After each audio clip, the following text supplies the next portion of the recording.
Drilling holes the right way is key if you want to avoid breaking tools and pissing off your boss. Like seriously, it's all about technique and using the right gear for the job. So here's the deal. First, don't just muscle through with brute force, because that's how bits get stuck or drills get wrecked. Instead, let the drill do the work. Apply steady, moderate pressure, not a ton of force. Make sure your drill bits are sharp and designed for the material you're working on. Using a unibit on tough metal, it needs to be sharp and the right size or it'll jam.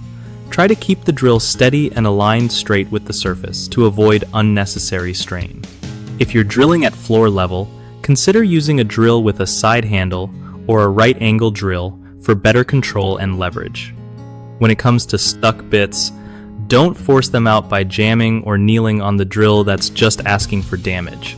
Instead, try backing the bit out slowly with the drill in reverse mode without extra pressure.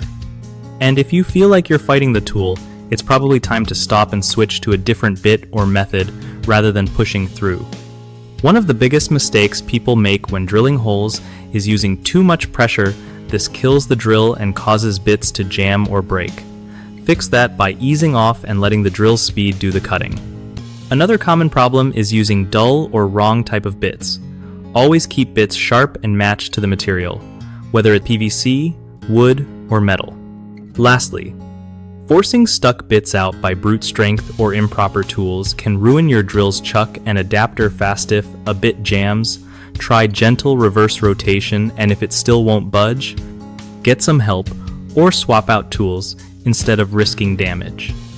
BigHomeProjects.com is a solid spot for homeowners who want to find trusted local contractors without all the hassle and stress. It also helps contractors get steady work by connecting them with people in their area who actually need their skills, making life easier for everyone involved.